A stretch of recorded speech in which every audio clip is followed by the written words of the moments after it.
Hey guys, tonight we begin not with a philosopher, an emperor, or a forgotten queen, but with a road. A brutal, dusty, sometimes deadly road stretching over 2,000 miles through the American wilderness. A road that lured pioneers westward with promises of land and glory, and delivered dysentery, starvation, and broken wagon wheels instead. So, before you get comfortable, take a moment to like the video and subscribe, but only if you genuinely enjoy what I do here, and let me know in the comments where you're tuning in from and what time it is for you. It's always fascinating to see who's joining us from around the world. Now dim the lights, maybe turn on a fan for that soft background hum, and let's ease into tonight's journey together. So you've decided to go west. Bold choice. You've said goodbye to your house, your neighbors, and the idea of indoor plumbing. You're going to Oregon, land of opportunity, fertile soil, and death by river crossing. But first, you've got to pack. And packing a wagon is not like packing for a weekend trip to the lake. This isn't, did I forget my toothbrush? This is, well, forgetting one axle pin result in my entire family starving in the Rockies? Kind of stress. Your wagon is roughly the size of a modern minivan without suspension, insulation, or brakes. It's made of creaky wood and wishful thinking, covered by a canvas tarp that leaks at the worst possible moment. Into this glorified rolling coffin you must fit 6 months' worth of supplies. Food, water, clothing, bedding, tools, spare parts, medicine, a barrel of lard, your 5 children, and somehow your wife's piano. Spoiler, the piano doesn't make it past Kansas. You're already arguing. Do you really need 2 crates of flour? Yes. Do you really need the cradle? Probably not. What about books? Absolutely not. The rule of the trail is brutal. If it's not edible or fixable, you'll ditch it in a panic the first time the wagon tips. Meanwhile, your oxen, the real MVPs of this whole operation, are looking at you like you're the dumbest creature to ever hold a whip. They're half-trained, smell like damp hay and judgment, and they've already stepped on your foot twice. Your children are restless. Your wife is furious that you packed the chamber pot upside down. The neighbors are all watching, pretending to wave goodbye, secretly wondering if they can scavenge your wagon once you inevitably turn back or perish in Wyoming. And then the wheel breaks. You haven't moved an inch. It's day 0, and already you're bleeding from a splinter, drenched in sweat, and questioning whether manifest destiny was worth all this hassle. If you're this exhausted before you've even left Independence, Missouri, just wait until you meet your first thunderstorm on the prairie. So, you thought you'd be sitting in the wagon like some frontier king, bouncing gently across the prairie while the oxen did all the work. Think again. The reality hits about an hour after you finally leave Independence. Riding inside the wagon is a luxury, and a miserable one at that. It's cramped, stuffy, and every bump sends your spine into a brief spiritual crisis. Inside, it's a mix of clanging cookware, swaying barrels, and the unmistakable aroma of unwashed feet and salted pork. Also, the children are fighting over a potato again. So you get out and walk. Everyone does, because the wagon is already overloaded, and riding in it will break the wheels faster than dysentery takes your neighbor. The trail stretches endlessly ahead, rutted, dry, and unforgiving. Dust rises with every footstep, coating your boots, your clothes, your throat. It gets in your eyes. It gets in your teeth. You taste dirt more than you taste your breakfast. Your shoes, lovingly crafted by a man in St. Louis who swore they were journey ready, begin to betray you by mile 5. The leather rubs your heels roar. You get blisters. You keep walking because what are you going to do? Not go to Oregon. You walk beside the wagon, past oxmen with dead eyes and swishing tails. You dodge dung piles like landmines. You stop only to push the wagon out of a rut, or refill your canteen with slightly green water from a questionable stream. And it's hot. The sun doesn't care about your dreams. It scorches your neck, your scalp, your spirit. You sweat through your linen shirt and develop a smell that frightens the chickens.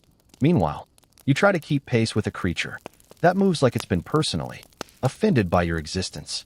By midday, your legs ache, your socks are soaked, and someone announces that you've made it 7 miles. You collapse on a rock, gasping, while someone cheerfully reminds you, only 2,000 more to go. Welcome to the Oregon Trail.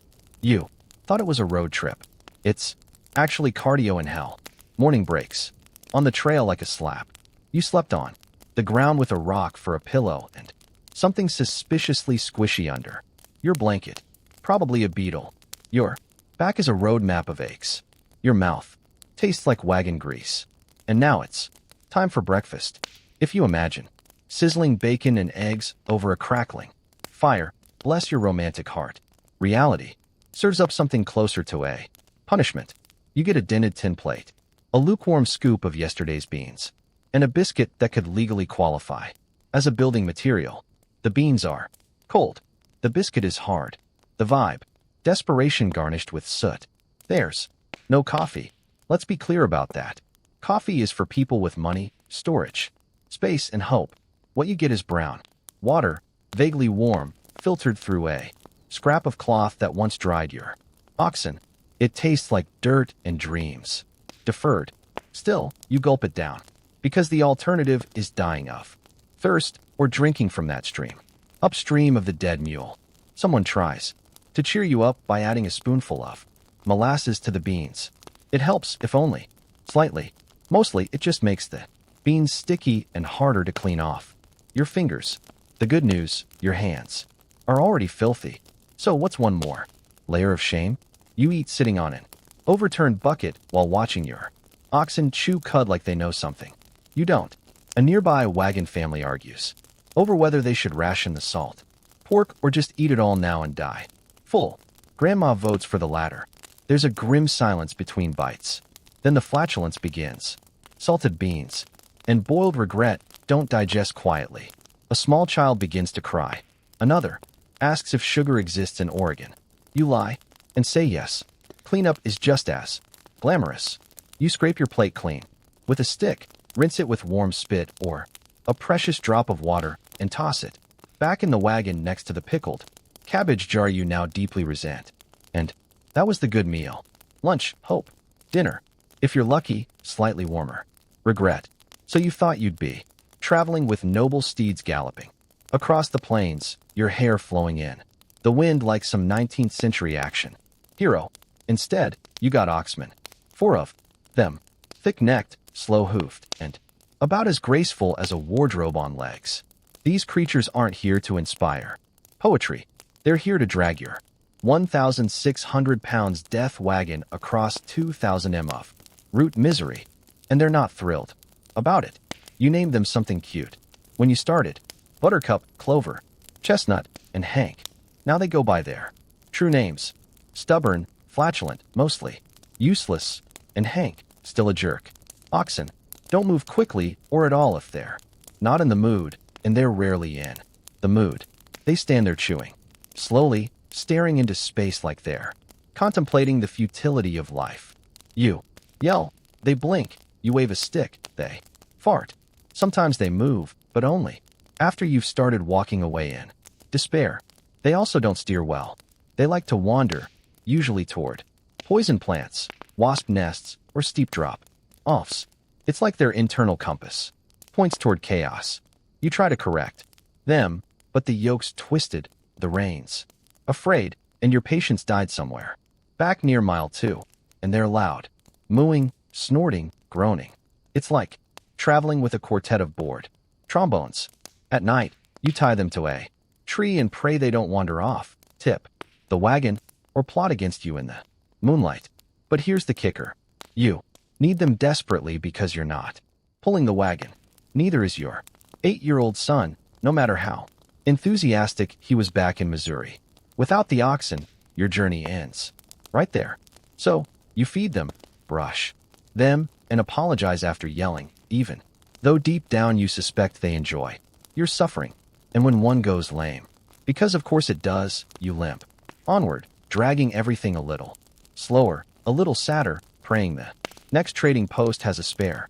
They say pioneers respected their animals That's true, but it was a respect built on fear, sweat, and knowing that Hank could end your life by simply refusing to move. It happened sooner than you expected. One moment you're trotting along at your usual 1.5 miles per hour, humming a tune to keep yourself from crying, and the next crack, something snaps loudly, dramatically, like the wagon itself just gave up on life. Everyone stops. You look around. The oxen are still chewing, like nothing happened. The children are digging in the dirt for a pretend picnic. But you know, deep in your soul, you know something important is broken. Maybe it's the axle, that cursed wooden bar that somehow holds your entire future together. Or maybe it's the tongue, the long beam connecting your wagon to the oxen, which now lies in two pitiful pieces like a snapped bone. Either way, you're stranded. And it's day 3. You dig through your supplies for tools. You pack spare parts, right? Or did you trade the replacement? Well, for a sack of apples back in Independence, those apples are long gone. Now, eaten and mourned. You find a hammer, a bent nail, and what might be a butter churn lid. None of these help. There's no mechanic, no emergency hotline. Your nearest help is 30 behind you, and he's also missing a wheel. You consider using a tree branch as a makeshift fix. It works for about 12 feet, then the whole wagon lurches sideways like a dying elk and drops half your flour barrel into the road. Flour gone, floating in the breeze like snowy disappointment. The rest of the party, because yes, you're traveling with others, watches politely, pretending not to judge you, but absolutely judging you. One of them whispers, "Rookie," under their breath. Another offers help, in the most condescending tone imaginable. You smile through your teeth and tell them you're figuring it out. Spoiler, you're not. By the end of the day, you've spent 6 hours whittling a splint out of firewood, lost a day's worth of progress, and learned that wagon parts were apparently made of glass and betrayal. You finally get moving again, a little slower, a little shakier, and then someone says, "Hey, where's the water barrel? You left it behind." Of course you did. You've made it to your first river crossing. It's wide. It's muddy. It's moving fast. Enough to make you question every decision you've ever made. On the other side, more trail, more misery. In between, your worst nightmare disguised as water. There's no bridge. Of course not. This is 1845, not a weekend hike. You have 3 options. Ford it, float it, or pray really hard and try both. Option 1, ford the river.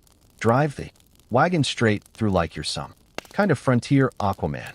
The water is waist deep, the current is strong, and the bottom is a mystery. Rocks, maybe. Holes, definitely. Eel monsters? Emotionally, yes. Option 2, cork the wagon and float. This involves coating the bottom of your wooden wagon with pitch or tar, then convincing yourself that this will somehow turn it into a boat.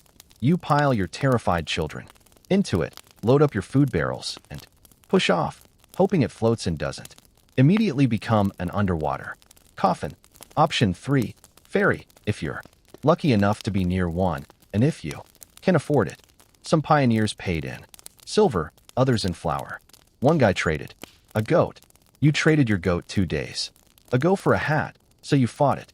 Halfway across, one of the oxen panics and bolts sideways. The wagon tilts, your crates slide, and your barrel of pickled cabbage goes full. Titanic, a scream echoes across the riverbank. You don't know if it's from a child, your wife, or your own soul. You make it to the other side, barely, soaked, shivering, and missing one boot. Everything is wet. Your clothes, your gunpowder, your flour, your dignity. A wooden spoon floats past you. It used to be in the soup pot. The pot is gone now. So is the soup. The kids are crying. You're crying. One ox is chewing grass, like nothing happened. Another is lying down in what appears to be resignation. You try to light a fire to dry off, but, surprise, wet wood doesn't burn. You finally collapse by the soggy wagon wheel, dripping and defeated, just in time to hear someone ask, "Wasn't there a ferry half a mile upstream?" You knew it was coming. Maybe you even joked about it back in Missouri, when everything was still dry, clean, and untainted by horror. You laughed. Haha, didn't try just. Like in the game. But now you're not laughing. You're sweating, trembling, and sprinting desperately toward the nearest bush. Dysentery doesn't arrive politely. It doesn't send a telegram or ask to see your health insurance. It hits fast, like a ghost punch to the intestines. One moment, you're walking along, enjoying a chunk of jerky. The next, your gut turns on you with a vengeance. That feels personal. At first, you think, it's just bad beans. Or maybe the greenish water from that suspicious stream yesterday. But then your stomach makes a noise so unnatural it silences the entire camp. Even the oxen stare. And then you run. Now there's no toilet on the trail. There's just nature and shame. You find a spot behind a scrub bush armed only with a ragged square of cloth and a prayer. Meanwhile, the rest of the party quietly pretends not to notice, but they notice. Oh, they notice. You spend the rest of the day crouched, curled, or clenching, depending on how generous the gods of digestion are feeling. Your wagon keeps moving without you. Your children ask, why daddy's walking funny, and why mommy smells like vinegar. There are no antibiotics, no pedial, no call a doctor. There's just whiskey boiled, water, and the hope that your body remembers how to function. Sometimes it passes, sometimes it doesn't. Sometimes you stop walking because your legs are too weak to carry your regrets. You try to stay hydrated, but your canteen leaks, and your backup water barrel is currently being used to rinse socks. You ask someone if you should just lie down and wait for the sweet. It's a yeah, me too kind of laugh. By sundown, you've managed to sit upright just in time for someone else in your wagon party to clutch their stomach and sprint toward your bush. It has begun again. Everyone gets a turn. It's not a question of if, only when. You start the day optimistically, which is your first mistake. The sun is shining. The ground is dry. And for a fleeting moment, you think, hey, maybe today won't be so bad. That's when the Oregon Trail gods, those cruel, muddy deities, decide to roll the weather dice. By mid-morning, the sun has transformed into an oppressive furnace. There's no shade, no clouds, and definitely no breeze. You're sweating through your only shirt, which now smells like a gym sock's final moments. Your hat offers minimal protection, mostly from mosquitoes that laugh in your ear while you slap yourself. Repeatedly, you start shedding layers. First the coat, then the scarf, then the dignity, then just as you get comfortable in your sweater-drenched misery, the wind picks up. Within minutes, the temperature drops like a body in the Snake River. You scramble to put everything back on, but everything is either lost, damp, or mysteriously chewed at the edges. Thanks, goat. The clouds roll in, and suddenly the prairie is a horror film. Thunder rumbles like an angry oxen stampede. Rain lashes sideways. Your wagon tarp flaps violently, threatening to take off like a sad, muddy kite. The firewood is soaked. So are your boots and socks and sole. Then comes the hail. It doesn't start small. It skips the polite pea-sized intro and jumps straight to grape-sized sky bullets. One hits your shoulder, and you consider making a will. Another pings off the coffee pot with a sound so sharp your oxen try to lie down and surrender to nature. Children are screaming. Adults are screaming. A panicked man is chasing his hat across the prairie like it owes him money. You duck under the wagon, clutching a bundle of wet blankets, and wonder if you'll ever feel warmth again. After an hour of ice-based abuse, it stops. The sun comes out. Birds sing. A rainbow appears, mocking you. You emerge from under the wagon, looking like a soaked biscuit. Someone hands you a cup of something warm. You take a sip. It's bean water. Again, you nod in silent defeat because you know what's coming next. Nightfall, when things somehow get worse. Remember back in Independence, when you proudly loaded your wagon with sacks of flour, salted pork, beans, and dreams. Well, by day, whatever this is, all of it is looking suspicious. You open a barrel of hardtack and discover it has the texture of limestone and the flavor of historical punishment. There's movement, not metaphorical, literal. You close it again and pretend you didn't see anything. The salted pork. You were warned it might last a while. What they didn't tell you is that a while ends faster when the barrel isn't sealed properly and one of your oxen used it as a scratching post. It's now covered in a fuzzy white coat of despair. You scrape it off. That's just what people did. Scrape and eat, then pray. Your flour is lumpy. Your beans are bugged. Even your sugar smells like it's been places. You shake the coffee tin empty. You cry a little. Then there's the water. The once gleaming barrel of fresh water is now a tepid soup of floating twigs, dead flies, and an unidentified blob you don't want to poke. You strain it through a piece of cloth, possibly once a sock, and convince yourself it's clean. It is not. Tonight's dinner is stew. Technically, it's a gray, unidentifiable mixture of mystery beans, questionable pork, and a carrot that's seen some things. The flavor is best described as boiled sadness. You chew slowly, telling yourself it's better than nothing. It isn't. Someone finds a biscuit from day one. It's hard enough to deflect arrows. You break it with a rock. Inside a small beetle. You name him Larry. Larry is the most nutritious part of your day. Food. Rotation is a game of edible Russian roulette. You smell everything twice, then eat it anyway, because the only other option is fasting, which isn't a noble spiritual journey. It's just being hungry in a wagon next to someone loudly chewing on pickled cabbage. By the end of the meal, you feel full but nervous. There's a certain bubbling. You find yourself watching the bushes again. One more day, one more meal, one more reason you probably weren't built for this. You wake up to the sound of sobbing. Not the usual kind. Not a child whining about blisters. Or someone groaning over spoiled beans. No, this one's different. Heavy. Final. You step out of the wagon and immediately know someone died last night. Maybe it was Old Man Jenkins, the one who looked like he was being held together by grit and jerky. Or maybe it was the little girl with the cough that wouldn't quit. Or the baby born 3 days ago under the wagon during a thunderstorm. You didn't even know her name. There are no undertakers, no polished caskets, no solemn organ music. Just a shallow grave dug in hard dirt, with a spade that's also used to scoop beans. The body is wrapped in a blanket, the least moldy one available, and lowered in with care, or at least with grim urgency. The preacher in your group, who also doubles as the blacksmith, says a few words. Something about dust and eternity and the Lord's will. Someone coughs. Someone else mutters about getting a move on because the dead don't wait, but neither does the trail. There's no headstone, just a pile of rocks to keep scavengers away. You carve a name into a piece of wood if you have the time. If not, well, they'll be forgotten by the next rainstorm. Sometimes you wonder how many graves you've already passed without knowing. You try not to think about it. You focus on the wheel, the oxen, the miles ahead. You eat lunch with the taste of morning in your mouth. A child asks why grandma isn't walking today. You lie again. At first, it shakes you. Then it dulls. Then, it becomes part of the routine. Someone dies.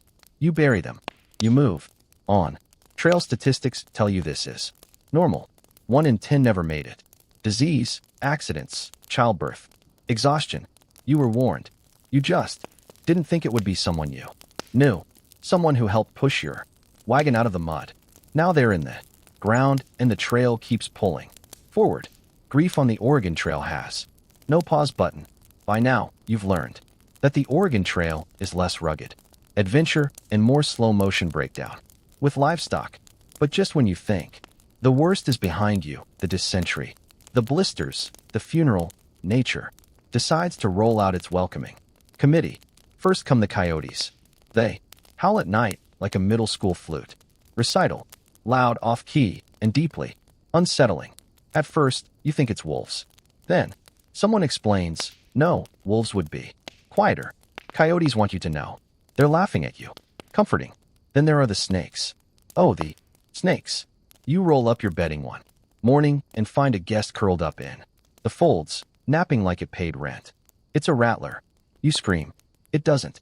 It just flicks its tongue like it's unimpressed by your shrieking and casually slithers off to find a less dramatic. It's Pioneer. By midday, you're refilling your canteen when you notice a set of tracks. Not oxen, not human, big, clawed, probably bear, could be cougar. Either way, your odds of winning in a fist fight are hovering somewhere between grim and laughable. And let's talk about raccoons. If you thought these fuzzy bandits were cute, you've never had one. Unzip your food sack with the precision of a surgeon and make off with your last piece of heart attack while staring directly into your soul. One even tried to climb into the wagon at night. You threw a boot at it. It threw it back. But the crowning moment, the skunk, it waddles into camp like it owns the place. You try to shoo it off gently, because you're not insane, but someone thinks loud clapping is a good idea. It isn't. It turns its fluffy rear toward the group and drops the stench, equivalent of a full-blown existential crisis. For 3 days, everything, your clothes, your wagon, your soul, smells like vengeance. At this point, the oxen are the only animals you trust, and even that you like they're considering mutiny. Wildlife on the Oregon Trail doesn't care about your manifest destiny. It wants your food, your boots, and your dignity, preferably in that order. At some point on the trail, probably around mile 500, you stop, noticing how bad everything smells. Not because things improve, but because your brain has raised a white flag and quietly left the building.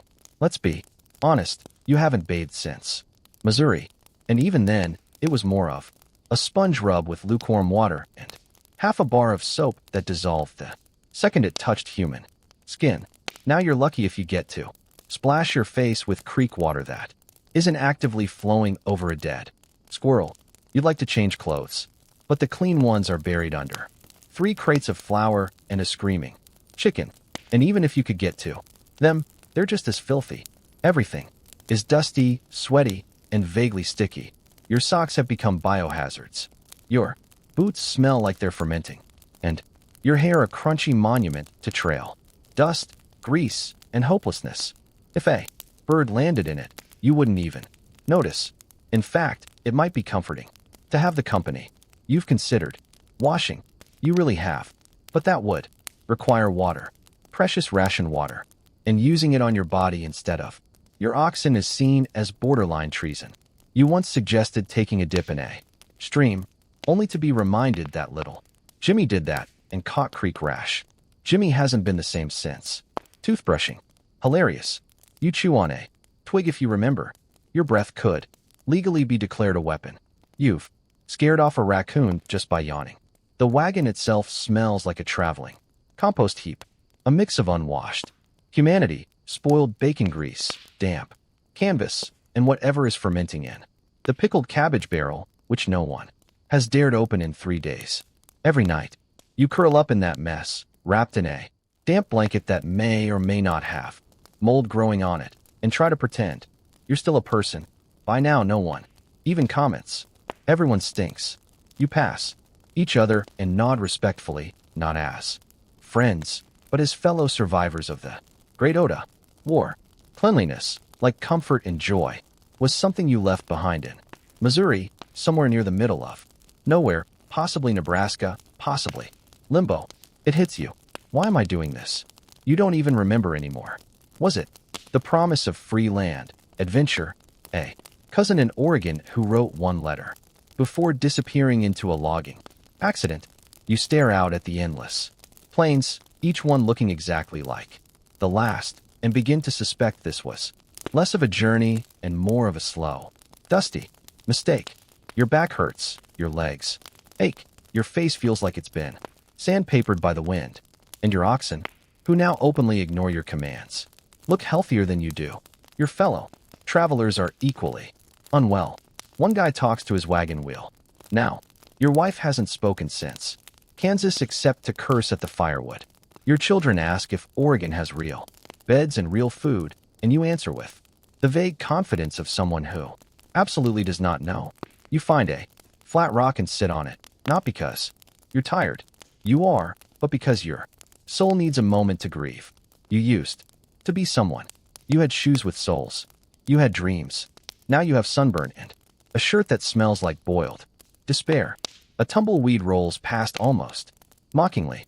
You try to journal, but the ink is dried out and your fingers are too sore to grip the pen. So you stare and think and regret. Then someone in your group cheerfully shouts, "Only 1,000 more miles to go." You don't respond. You simply lie, flat on your back in the dust and make peace with the prairie. A vulture circles overhead. You wave at it. It waves back. Probably later you overhear someone say, "At least the trail builds character." You nod solemnly, then mutter under your breath, "I like my old character better." By nightfall you've stopped asking if things will get easier. You now ask if they'll simply stop getting worse. And that's the Oregon Trail mindset. Really not hope, not determination, but a quiet, dusty form of acceptance. You keep walking, not because you want to, but because going back would mean walking all the way back. By this point, you've stopped functioning like a regular human being. You've gone feral in a quiet, dusty, extremely dehydrated sort of way. You no longer see the wagon as a tool or a burden. It's your only constant companion. Your home, your enemy, your therapist. You catch yourself talking to it. At first, just muttering, "Let's get over this hill, girl." Then full-blown conversations. "No, I don't think the oxen are pulling their weight.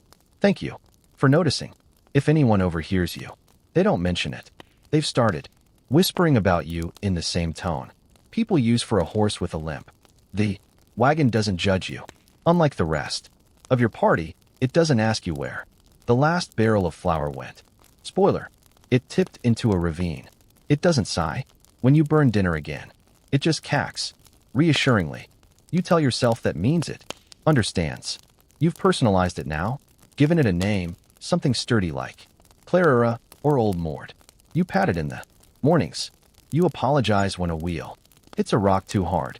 When it groans under a heavy load, you whisper, "I know, girl. I know." One day someone finds you polishing the axle with your shirt sleeve, murmuring sweet nothings about reinforced dowels. They back away, slowly, probably wise. And it's not just the wagon. You're forming emotional attachments to anything with weight and silence. Your shovel has become a confidant. Your coffee pot is a symbol of hope. The dent in your mess tin, a reminder of that hailstorm in Chapter 8. You treasure it. The trail has peeled away everything unnecessary. Hygiene, modesty, social norms. What's left is you. A few dented cooking supplies and a wagon that feels more real than half the people you started with. At night you rest your head against its wooden frame and imagine a life beyond the trail. One with chairs, walls, and meals that don't contain bugs. Maybe Clara the wagon will come with you. Maybe she'll retire beside your cabin, a weathered monument to your shared trauma. Or maybe she'll be firewood. But tonight, she's your best friend. You did it. You've made it. To Oregon. You're still standing. Barely. And so is your wagon, though it now makes a noise like a dying whale. Every time it turns a corner, the oxen have stopped acknowledging your existence entirely. They just stare into the horizon like they've seen too much. After over 2,000 m of misery, you've arrived at what you were promised was paradise. You expected rolling green valleys, singing birds, and people applauding your heroic arrival. Instead, you get rain, constant bone-soaking, soul-eroding rain. The trail finally ends in a clearing that looks more like a swamp than a promised land. The fields are muddy, the trees loom with judgment, and the welcoming committee is just another wagon party arguing about who gets the driest patch of grass. You squint at your surroundings, waiting for the magical moment to hit, the sense of triumph, fulfillment, purpose, but all you feel is tired and itchy, probably lice. A man hands you a shovel and says, "Welcome. Start digging." You think he's joking. He isn't. There's no town, no waiting cottage, no steaming bowl of stew handed to you by a grateful settler. There's just land, wet, wild, unbroken land. Yours, apparently, as long as you can survive on it, build on it, grow things on it, not die on it. You glance at your family. They look like extras from a zombie film. Dirty, ragged, sunken-eyed, and emotionally unavailable. The baby is chewing on a rock. No one has the energy to stop her. Your wagon. Clara shudders one last time and collapses into a defeated pile of timber. You whisper thank you and pretend it wasn't emotional. You realize slowly that this isn't the end of anything. It's just the next chapter of hard work, bad food, unpredictable weather, and oxen-related conflict. But you also realize something else. You made it. Not everyone did. Not everyone could. You're changed, hardened, possibly haunted.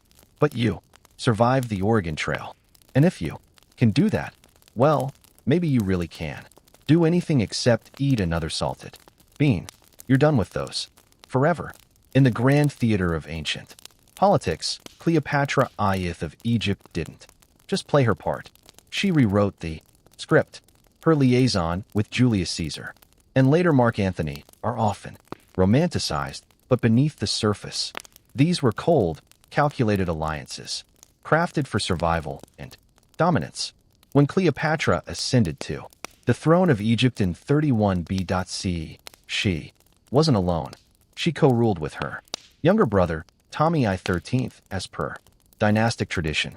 But the young king's advisors quickly moved to sideline her, pushing Cleopatra into exile.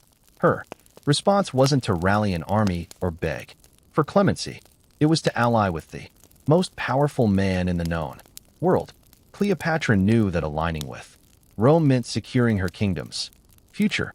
She had herself smuggled into Julius Caesar's quarters, allegedly rolled inside a carpet. Theatrics aside, she offered Caesar something more valuable than affection: stability in a volatile region and the riches of Egypt's grain and gold.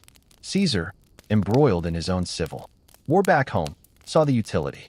He helped Cleopatra defeat her brother and reinstated her as queen. Soon after, their son Caesarion was born, though never formally recognized by Rome. Years later, Cleopatra repeated the strategy. When Caesar was assassinated, the Roman world fractured. Cleopatra saw another opportunity. She formed a powerful alliance, both political and personal, with Mark Antony, one of Rome's leading triumvirs. With him, she bore 3 children and jointly ruled vast territories stretching from Egypt to Syria. Their union was a direct challenge to Octavian, the future Augustus, who used their relationship as propaganda, painting Cleopatra as a scheming Eastern temptress, corrupting a noble Roman general. The truth was more complex. Cleopatra was using marriage and motherhood as tools of statecraft. She wasn't seducing Roman men for pleasure. She was securing her dynasty's place in a world increasingly dominated by Rome. Her downfall came not from a misstep in love, but from a miscalculation in power.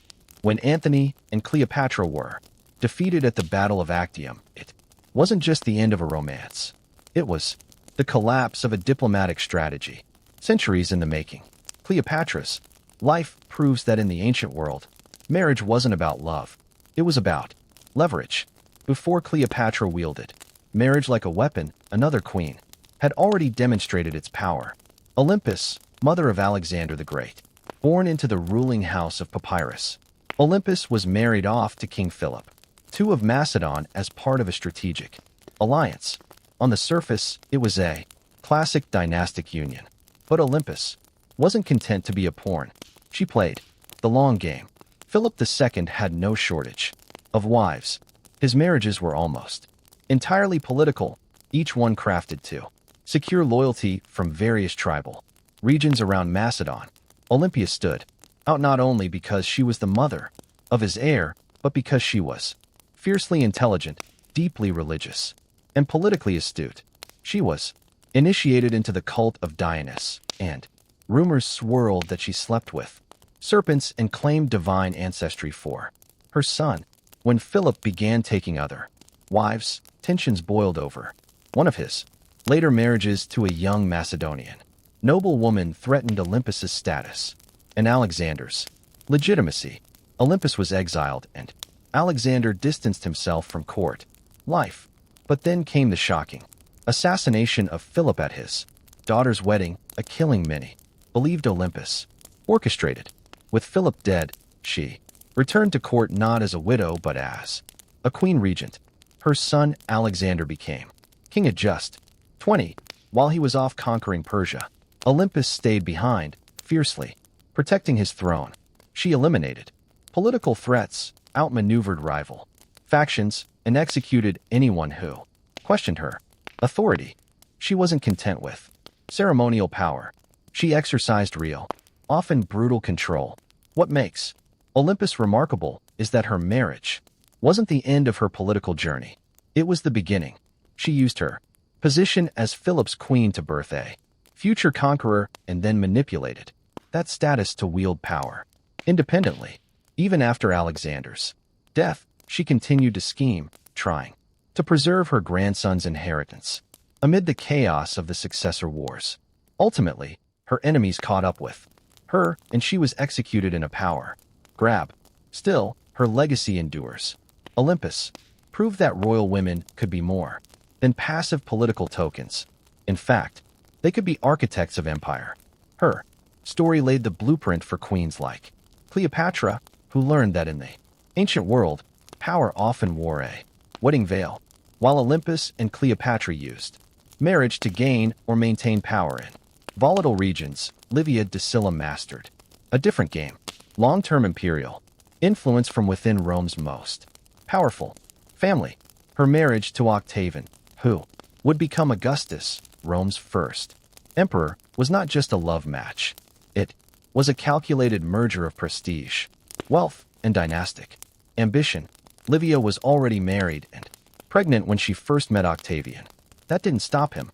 So captivated or strategically motivated was he that he forced a quick divorce from both sides. Livia's husband was exiled, and within months she was married to the future emperor, still visibly pregnant from her previous union. It was the kind of scandal that would have destroyed reputations in the Republic. But the shifting tides of power were already washing away the old rules. Though Livia never bore Augustus a child, their marriage became the axis around which the Julio-Claudian dynasty revolved. Augustus adopted her sons from her first marriage, Tiberius and Drusus, effectively merging two powerful bloodlines. Livia became the ultimate Roman matrona, poised, pious, and politically connected. But behind the scenes, she was anything but passive. Livia acted as a key advisor to Augustus for decades. Ancient sources hint that she pulled strings quietly but firmly, shaping succession plans, neutralizing rivals, and guiding the empire's internal politics. She was involved in courtly manipulation so subtle they were mistaken for domestic virtue.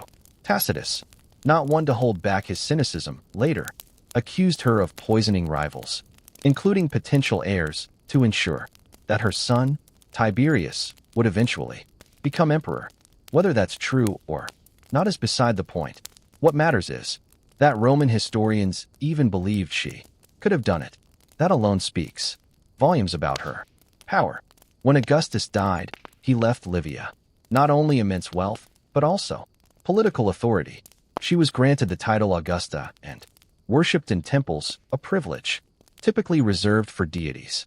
Her influence over her son Tiberius was strained and often fraught, but the fact remained she had helped build an imperial dynasty from within a marriage.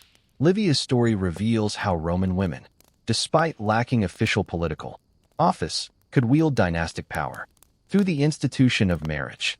In the empire, alliances weren't forged solely on the battlefield, but in bedrooms, cradles, and bloodlines. Fast forward nearly 8 centuries, and we find ourselves in the court of Charlemagne, king of the Franks, and emperor of the Carolingian Empire. Unlike Cleopatra or Livia, Charlemagne didn't use marriage to climb the ladder. He was the ladder, but his handling of marriage alliances, especially when it came to his daughters, reveals a new facet of dynastic control, strategic celibacy. Charlemagne himself married several times and had numerous concubines. Each union was political, a means to cement alliances with powerful Germanic tribes, Lombard kings, or noble, Frankish families. But when it came to his daughters, he took a bizarrely possessive approach, despite living in an age where princesses were routinely traded like diplomatic currency. Charlemagne refused to marry off his daughters to foreign rulers or even local aristocrats. Why? There's no definitive answer. Some scholars argue that Charlemagne feared powerful sons-in-law might become rivals, potentially challenging his rule or disrupting the delicate balance of noble loyalties. Others believe it was a matter of control. By keeping his daughters unmarried, he ensured that all future dynastic decisions would come directly from his line and not be diluted by external influence. But this didn't mean his daughters lived like nuns. In fact, several had long-term lovers or bore children out of wedlock, sometimes even under Charlemagne's roof. Rather than punishing them, he allowed these arrangements to continue quietly, perhaps preferring domestic indiscretion over geopolitical risk. It was a peculiar contradiction. Public chastity, private leniency. This policy, however, had consequences. It robbed the Carolean Empire of potential diplomatic ties at a time when marriage could have quelled border disputes or stabilized regions. More importantly, it placed his daughters in an ambiguous social position, royal by blood, but unofficial by role. Neither queens nor true courtiers. They lived in a kind of gilded purgatory. After Charlemagne's death, his son Louis the Pious reversed the policy, marrying off female relatives to consolidate alliances, but the precedent had been set. Marriage wasn't a given for royal daughters. It was a weapon to be withheld as easily as wielded. Charlemagne's unique strategy showed that withholding marriage could be as politically charged as arranging one. In the politics of royal alliances, even inaction spoke volumes. In the heart of Constantinople, where Roman tradition met Eastern intrigue, marriage alliances took on yet another dimension, blending imperial theology, social mobility, and raw political theater. No figure illustrates this more vividly than Empress Theodora, the wife of Justinian I. Unlike the royal-born Olympus or the dynastically embedded Livia, Theodora began life far from the marble halls of power. She was the daughter of a bear trainer and, according to some sources, worked as an actress and courtesan, a background that would have disqualified her from marrying into nobility in almost any other empire. But Justinian saw something different in her: intelligence, charisma, and unmatched political savvy. Against enormous resistance from the Byzantine aristocracy, he married her, and she became empress in 527. Theodora's rise wasn't just a personal victory. It was a disruption of the established marriage system. Byzantine emperors were expected to wed noble women from prestigious families to secure alliances. By choosing Theodora, Justinian broke with tradition, signaling that his reign would be defined by centralization, reform, and unpredictability. And she didn't disappoint. Once empress, Theodora became Justinian's most trusted advisor. She co-authored laws, influenced religious policy, and even drafted imperial edicts. During the Nika riots, a violent uprising that threatened to topple the regime, it was Theodora who urged Justinian not to flee. Her legendary line, "Purple makes a fine burial shroud," convinced him to stand firm, crush the rebellion, and save the empire. Theodora also championed women's rights, passing laws to protect actresses, outlaw forced prostitution, and improve legal protections for women. But Evelina wasn't just a passive prize. She used her marriages not only to maintain her own power, but to shape the political geography of France and England for generations. Her first marriage was to Louis VI of France. This was a textbook political alliance. The French crown sought control over Aquitaine and Evelina's hand in marriage delivered it, at least temporarily, but the match was a poor one. Louis was devout, rigid, and indecisive. Evelina was intelligent, independent, and ambitious. They clashed frequently, especially during the disastrous Second Crusade, where Ella Nina insisted on leading her own troops and was rumored to have had an affair with her uncle Raymond of Antioch. Their marriage was annulled in 1152, officially on grounds of consanguinity, but really because they couldn't stand each other and had produced only daughters. Almost immediately after, Ella Nina did something shocking. She married Henry, Duke of Normandy, who would soon become Henry II of England. With one move, she shifted her allegiance and Aquitaine's wealth from France to England, sparking tensions that would fester for centuries.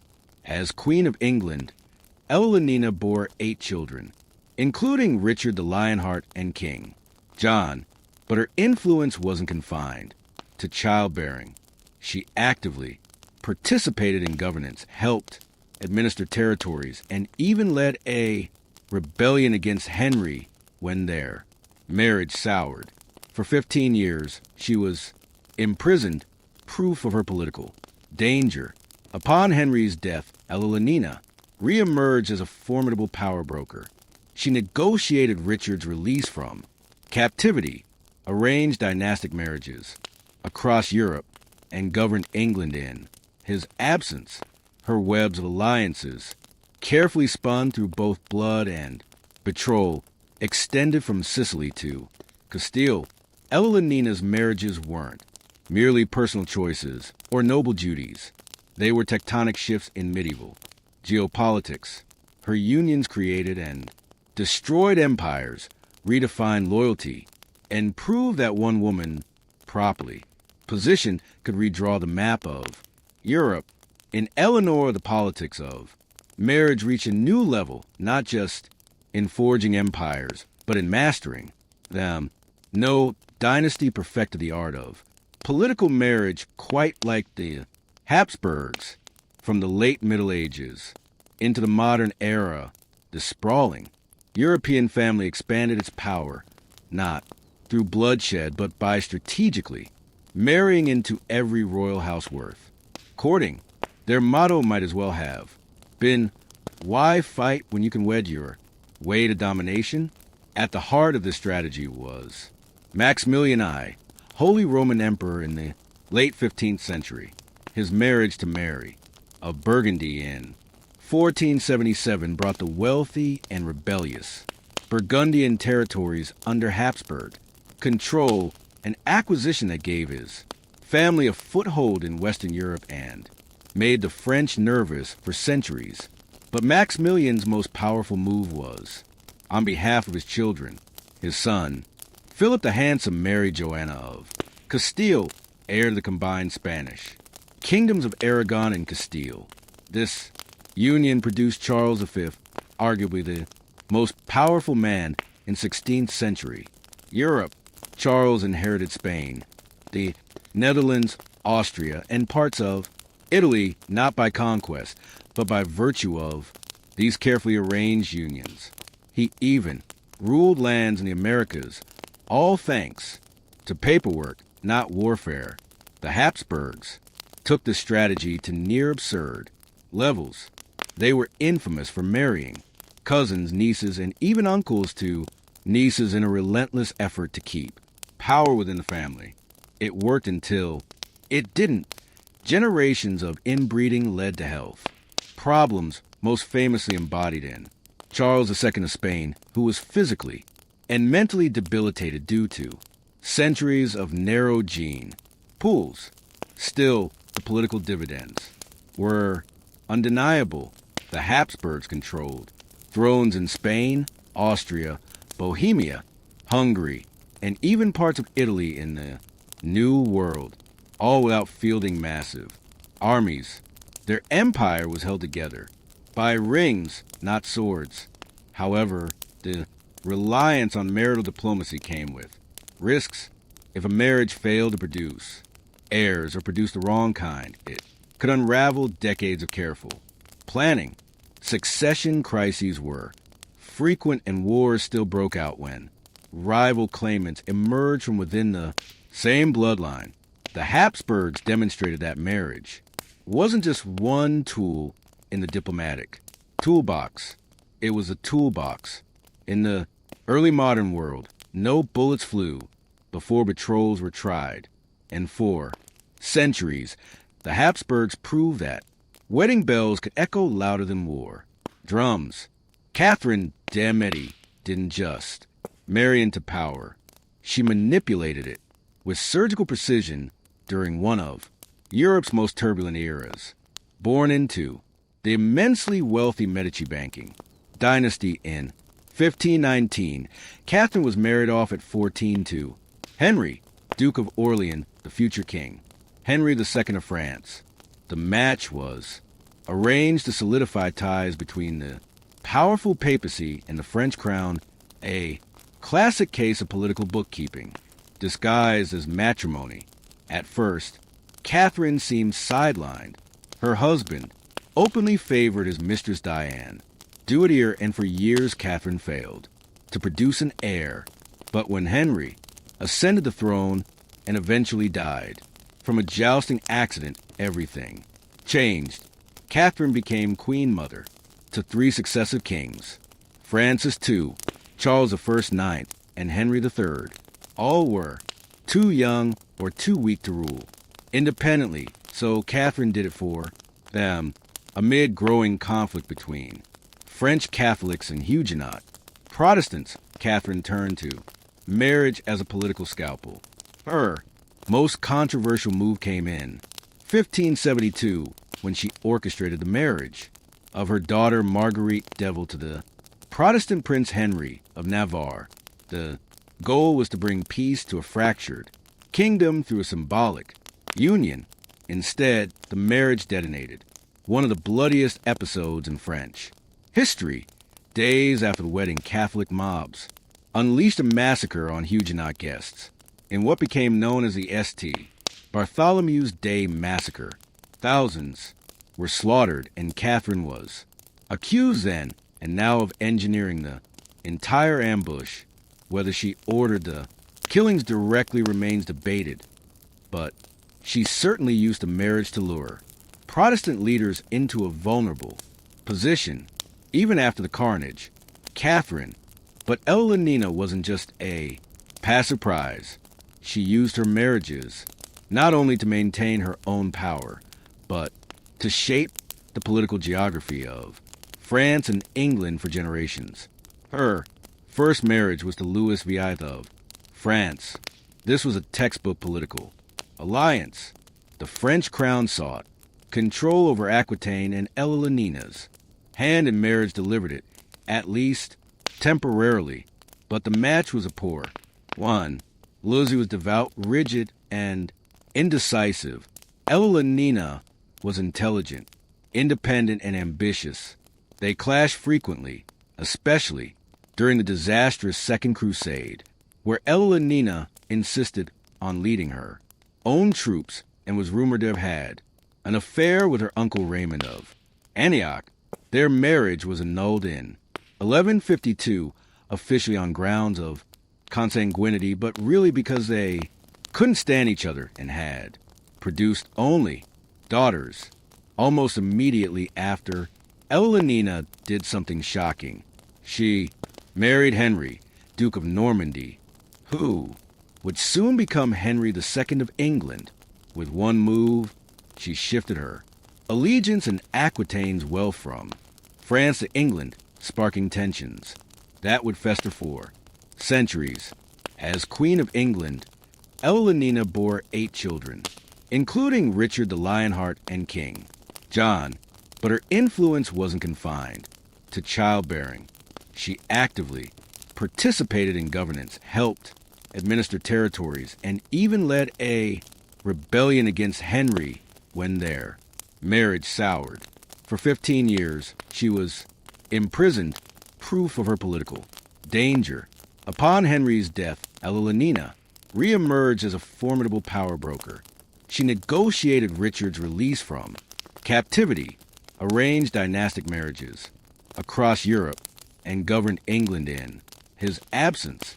Her webs of alliances, carefully spun through both blood and betrothal extended from Sicily to Castile. Ella and Nina's marriages weren't merely personal choices or noble duties. They were tectonic shifts in medieval geopolitics. Her unions created and destroyed empires, redefined loyalty, and proved that one woman, properly positioned, could redraw the map of Europe. In Eleanor, the politics of marriage reached a new level, not just in forging empires, but in mastering them. No dynasty perfected the art of political marriage quite like the Habsburgs.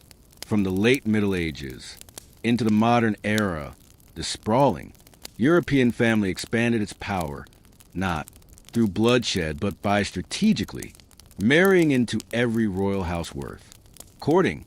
Their motto might as well have been, "Why fight when you can wed your way to domination?" At the heart of this strategy was Maximilian I, Holy Roman Emperor in the late 15th century.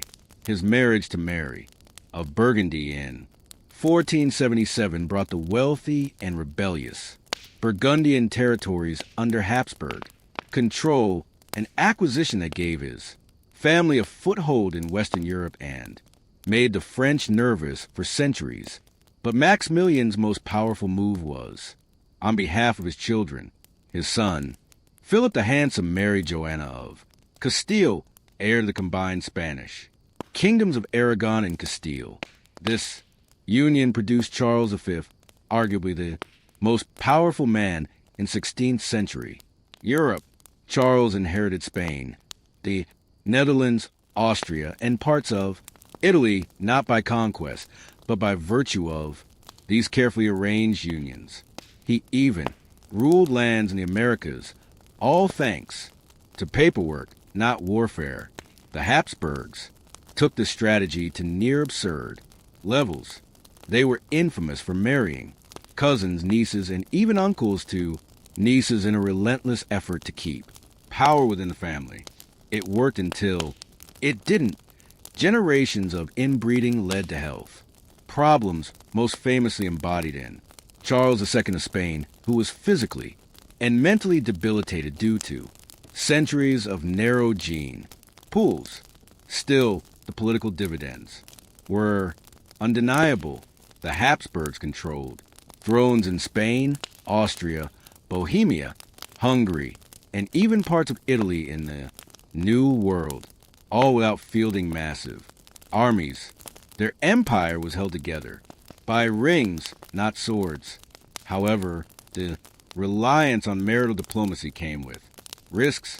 If a marriage failed to produce heirs or produced the wrong kind, it could unravel decades of careful planning. Succession crises were frequent, and wars still broke out when rival claimants emerged from within the same bloodline. The Habsburgs demonstrated that marriage wasn't just one tool in the diplomatic toolbox. It was a toolbox. In the early modern world, no bullets flew before betrothals were tried.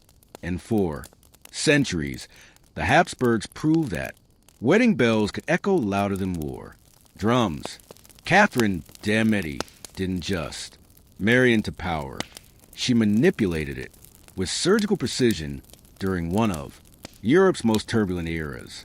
Born into the immensely wealthy Medici banking dynasty in 1519, Catherine was married off at 14 to Henry, Duke of Orleans, the future king, Henry II of France. The match was arranged to solidify ties between the powerful papacy and the French crown, a classic case of political bookkeeping disguised as matrimony. At first, Catherine seemed sidelined. Her husband openly favored his mistress Diane. Duetier, and for years Catherine failed to produce an heir.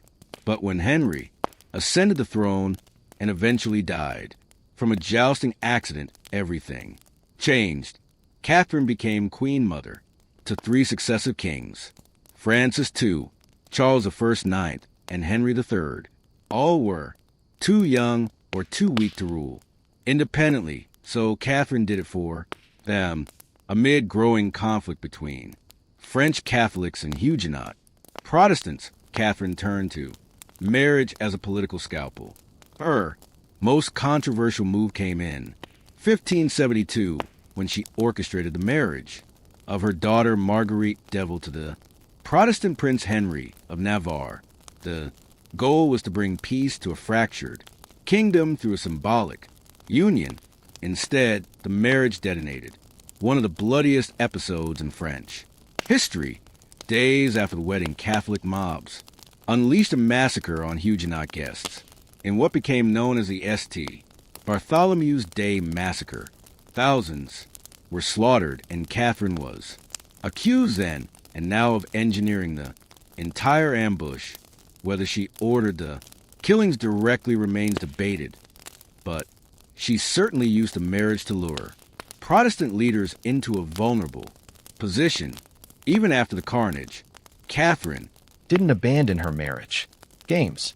She spent years negotiating more dynastic unions, hoping to balance the power of French noble families and maintain royal control. Through it all, she retained her grip on France, not as a warrior, but as a mother, matchmaker, and manipulator. Catherine de' Medici transformed the royal wedding into a chess move where every bride and groom was a pawn in a broader game. Her legacy is one of brilliance and blood, proof that in the high-stakes world of early modern Europe, a marriage could ignite a war just as easily as it could end one. From Cleopatra to Catherine de' Medici, marriage has been wielded like a sword, sharp, strategic, and often double-edged. Across the ancient and early modern world, royal unions were rarely about love. They were meticulously planned diplomatic maneuvers designed to consolidate power, forge peace, or outmaneuver rivals. Yet, for all their ceremonial splendor and supposed permanence, these alliances were precarious, their outcomes unpredictable. On the surface, marriage promised stability. Cleopatra's union with Mark Antony, Eleanor of Aquitaine's marriages to French and English kings, or Catherine de' Medici's wedding diplomacy all sought to end conflict through union. But more often than not, these alliances merely delayed inevitable power struggles or even sparked them. What's striking is the consistency of the method across time and cultures, whether it was the Macedonians using marriage to bind the fractured Greek world, the Romans fusing noble houses for succession security, or the Habsburgs annexing territory through vows. The logic remained the same. Control the family and you control the future. But this approach came at a cost, especially for the women involved. Royal daughters were treated less as individuals and more as bargaining chips, their value measured in dowries, strategic position, and childbearing potential. And yet some, like Olympus, Theodora, Eleanor, and Catherine, hijacked this very system. They played the game so well that they shifted from being pieces on the board to players moving the pieces. Even so, the system was never foolproof. Marriages failed, heirs died, political tides shifted. What began as a dynastic solution often collapsed into crisis, civil war, or dynastic extinction. The Habsburgs' excessive inbreeding, for example, ultimately weakened the very bloodline they sought to preserve. By the modern era, marriage alliances began to lose their grip on geopolitics. The rise of nationalism, democratic movements, and modern diplomacy reduced the role of matrimony in statecraft. Still, echoes remain in constitutional monarchies, in ceremonial state visits, and in the enduring fascination with royal weddings. The politics of ancient marriage alliances weren't just about affection or appearance. They were about survival. And for centuries, a royal wedding was not just a personal event. It was a declaration of intent, an act of war or peace sealed with a kiss, or, more accurately, with a contract and a crown. The story of the Trail of Tears doesn't begin with soldiers and wagons. It begins decades earlier in the fertile woodlands of the American Southeast, lands that had long been home to the Cherokee, Chaw, Creek, Chickasaw, and Sioux nations. These were not isolated tribes living in ignorance of European ways. They had trade networks, complex governance, agriculture, and diplomacy that had evolved for centuries. By the early 19th century, many of these tribes were actively trying to coexist with the growing United States. Some even adopted European customs, Christianity, formal constitutions, plantation style, agriculture, and the ownership of enslaved people. But none of that mattered, as the population of the United States surged after the War of 1812, so did its hunger for land, especially in the South, where cotton was rapidly becoming king. White settlers, backed by local militias and opportunistic politicians, began encroaching on native land, pushing boundaries with a sense of entitlement cloaked in the ideology of manifest destiny, the belief that Americans had a divine right to expand across the continent, despite formal treaties that guaranteed native tribes sovereignty over their ancestral lands. Those agreements were repeatedly ignored or renegotiated under pressure. Legal battles were fought, and some tribal leaders still hoped that diplomacy might preserve their autonomy. The Cherokee Nation in particular took extraordinary steps to defend its rights. They formed a constitutional government, published newspapers, and took their case all the way to the U.S. Supreme Court in Worcester versus Georgia, where they won. But the ruling was only as powerful as those who enforced it. President Andrew Jackson famously refused to do so, allegedly, saying, "John Marshall has made his decision. Now, let him enforce it." Meanwhile, violence and harassment against native communities escalated. Militia raids, arson, and forced land seizures became increasingly common. The Southeast was becoming a pressure cooker, and the federal government was preparing the legal and logistical framework for something unprecedented: the systematic removal of entire native populations from their homelands. The seeds of displacement had been sown not through sudden acts of cruelty, but through decades of policy, prejudice, and calculated neglect. The stage was set. The roads west were being cleared, and the tears had not yet begun to fall, but they would soon, and in unimaginable number. When Andrew Jackson was elected president in 1828, the fate of native nations east of the Mississippi grew grim. Jackson was a war hero known for his brutal campaigns against the Creek and Seoul during earlier military expeditions. He saw Native American sovereignty as incompatible with American progress and viewed indigenous peoples not as citizens to be included, but as obstacles to be removed. Jackson wasted little time. In 1830, he signed the Indian Removal Act into law. On paper, it was framed as a voluntary exchange. Tribes would relocate west of the Mississippi River in return for land, money, and government support. But in reality, it was legalized coercion. The law gave Jackson and future presidents the authority to negotiate removal treaties, many of which were signed under duress or by minority tribal factions without broad tribal support. The act passed in Congress by a narrow margin. Many Americans, particularly in the North, opposed it, including figures like Davy Crockett and missionaries who lived among native communities. But in the South, the law was wildly popular. White farmers and speculators were eager to seize the lands of the so-called five civilized tribes, especially the fertile territories in Georgia, Alabama, and Mississippi.